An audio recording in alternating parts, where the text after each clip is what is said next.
फिर फोटो कैसे बन जाते हैं? भगवान को किसी ने देखा नहीं है पर फोटो कैसे बन जाते हैं। वाह क्या सवाल है बच्चे का, तालियां होने। अस्सलाम वालेकुम नाजरीन। एक छोटे बच्चे ने देवकीनंदन ठाकुर से क्या सवाल किया है कि जब भगवान को किसी ने देखा ही नहीं है तो उनकी मूर्तियाँ कैसे बन जाती हैं, उनके फ़ोटो कैसे बन जाते हैं। और देवकीनंदन ठाकुर ने क्या जवाब दिया है ये भी देखेंगे वीडियो में, और ये भी देखेंगे कि डॉक्टर जाकिर नाइक साहब ने क्या जवाब दिया है। तो चलिए वीडियो को शुरू करते हैं।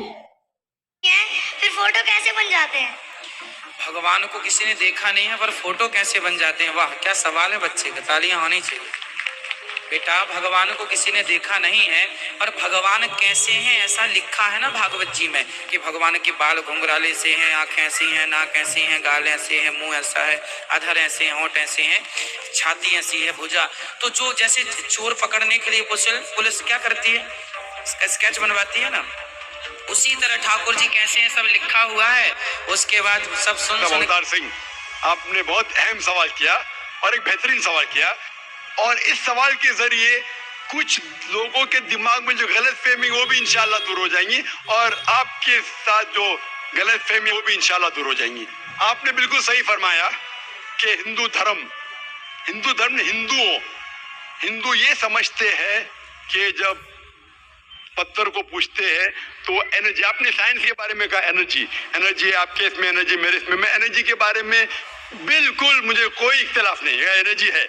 लेकिन ये कहना कि ये एनर्जी अल्लाह है, ये एनर्जी खुदा है, ना कुरान में लिखा है ना वेद में लिखा है। पॉइंट नंबर 1, ये आपकी गलत फहमी है कि ये एनर्जी खुदा है। कुरान में लिखा है कि उसके जैसा कोई नहीं है, There is nothing like it. वलम यकुल लहू कुफुवन अहद, उसके जैसा कोई नहीं है।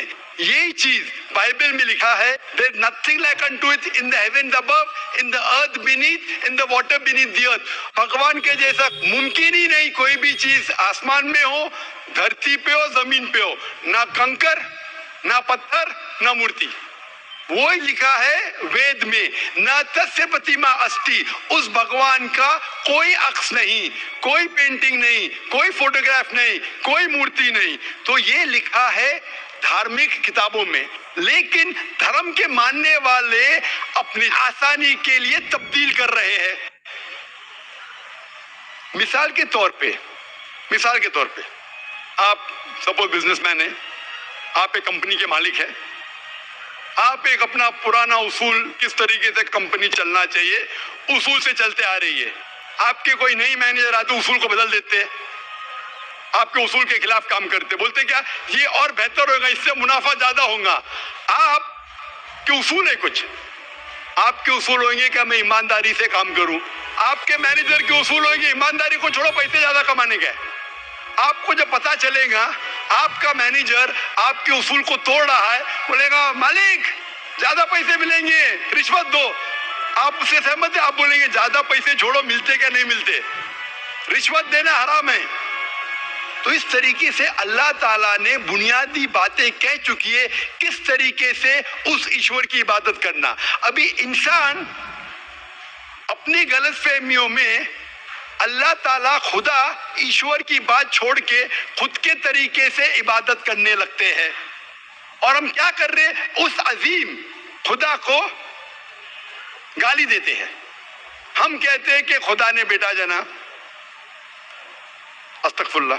हम खुदा को उस मूर्ति में ले आते, जब लिखा हुआ है श्वेता उपनिषद में, यजुर्वेद में, ना तस्य प्रतिमा अस्ति, उस ईश्वर की प्रतिमा नहीं है, हम मूर्ति बनाते हैं।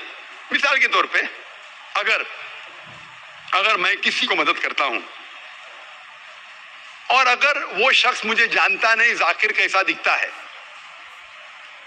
मिसाल के तौर पे श्रीलंका में मैं एक स्टूडेंट को मदद करता हूं, रोज 10,000 रुपये भेजता हूं, उसको पता नहीं जाकिर के साथ क्या करता है, वो कॉकरोच बनाता है, कॉकरोच, और रोज सुबह को बोलता है जाकिर शुक्रिया।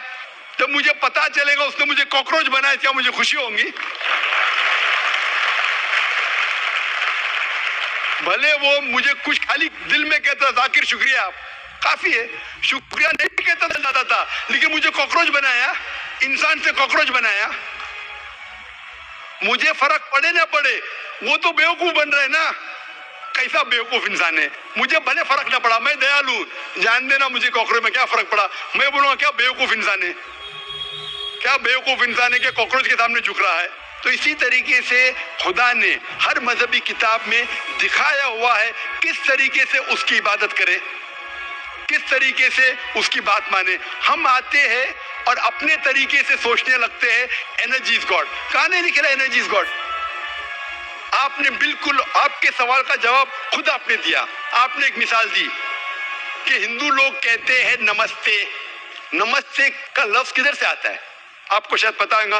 नमस्ते आता है इदम नममे से। इदम नममे मतलब मैं आपके सामने झुकता हूं, मैं आपकी इबादत करता हूं। बराबर, इदम नममे। आप कहना चाहते मैं आपके अंदर ईश्वर की इबादत करता हूं। मिसाल के तौर पे वो आदमी चोर है, वो गलत काम कर रहा है, बलात्कार कर रहा है, आप उसको ईश्वर बोलेंगे? आप ईश्वर को इतना घटिया समझ गए? वो बलात्कार करने वाले इंसान को बोलते आप ईश्वर है। इससे भाईचारगी बढ़ेगी नहीं घटेगी। वो बलात्कार करने वाले को, वो चोर को, वो डाकू को मैं ईश्वर मान रहा हूं, उसके सामने झुक रहा हूं। अल्लाह को क्यों गाली दे रहे, ईश्वर को क्यों गाली दे रहे, खुदा को क्यों गाली दे रहे? इस्लाम में, इस्लाम की भी आपने मिसाल दी, इस्लाम में हम कहते अस्सलामु अलैकुम। अल्लाह ताला से फरमाते इस इंसान पे सलामती दे। चाहे वो अच्छा इंसान है तो भी सलामती देने की बात अच्छी है, चाहे वो चोर या डाकू हो। मैं बोलूंगा अस्सलामु अलैकुम। मैं कह रहा हूं या अल्लाह, या रब, या खुदा, या ईश्वर, या भगवान, इस डाकू पे रहमत फरमा। कुछ बुरी बात है ना? मैं अल्लाह को गाली दे रहा हूं, उसके लिए दुआ दे रहा हूं कि तू गलत काम छोड़ और सही रास्ते पे आ। अगर मैं उसको खुदा मानूंगा तो खुश हो जाएगा, वो और चोरी करेगा, वो और बलात्कार करेगा। कोई भी धर्म में ये नहीं सिखाता। ये धर्म के मानने वाले अपनी खुद की इजाद करते हैं, इसे कहते हैं इनोवेशन, बिदात। जिस तरीके से खुदा ने सिखाया है कि उसकी इबादत करे, उसी तरीके से हमें करना चाहिए। तब्दीली लाएंगे। हम समझ रहे हैं कि भाईचारा बढ़ेगा, भाईचारा नहीं बढ़ेगा, भाईचारा घटेगा। लेकिन अगर मैं आपसे कहूंगा अवतार सिंह अस्सलाम वालेकुम, मैं अल्लाह से दुआ करता हूं कि आप पे सलामती हो, आप पे अमन हो, आप मुझे बोलो इससे भाईचारा ज्यादा बढ़ेगा या कहने से भाई मैं आपको ईश्वर मानता हूं और फिर आपकी बात नहीं मानूं मैं? फिर अगर आप मुझे बोलेंगे चलो भाई शराब पीने चलो, चलो भाई लड़की के साथ रात गुजारेंगे, तो मैं क्या बोलूंगा? अरे मेरे भगवान मुझे बुला रहा है। तो ये कहना अस्सलाम वालेकुम मतलब मैं अल्लाह से दुआ करता हूं कि ये इंसान के ऊपर सलामती हो। अच्छा इंसान पे भी सलामती कहना अच्छी बात है, बुरा इंसान पे भी सलामती कहना अच्छी बात है। तो इस तरीके से इस्लाम में जो ग्रीटिंग है उससे किसी को नुकसान नहीं होता है, ना it is hypocrisy, it is the best way of भाईचारा। और कुरान में कहा गया है सूरह निसा में, सूरह नंबर 4 आयत नंबर 86 में 86, वह इज़ा हुई तुम मतलब अगर कोई आपको सलाम देता है तो आप उससे अच्छा सलाम दो, कम से कम उस जैसा, क्योंकि अल्लाह ताला हिसाब रखता है। मतलब अगर आप अस्सलाम वालेकुम कहेंगे, मुझे कहना चाहिए वालेकुम अस्सलाम व रहमतुल्लाह। अगर आप कहेंगे अस्सलाम वालेकुम व रहमतुल्लाह, मैं कहूंगा वालेकुम अस्सलाम व रहमतुल्लाह व बरकातहू, और बेहतरीन होना चाहिए या कम से कम यकसा। इस आप अस्सलाम वालेकुम अस्सलाम, अल्फाज वही है लेकिन दिल से आ रहा है वालेकुम अस्सलाम, इसमें भी जज्बा ज्यादा है, ये भी बेहतरीन है। तो कुरान में लिखा है कोई भी आपको सलाम करता है उससे बेहतरीन सलाम दो, या उससे बेहतर ना कर सको, कोई कहा अस्सलाम वालेकुम व रहमतुल्लाहि व बरकातहू, कम से कम उतना दो वालेकुम अस्सलाम व रहमतुल्लाहि व बरकातहू। ये तालीमात कुरान में, इससे भाईचारा बढ़ता है।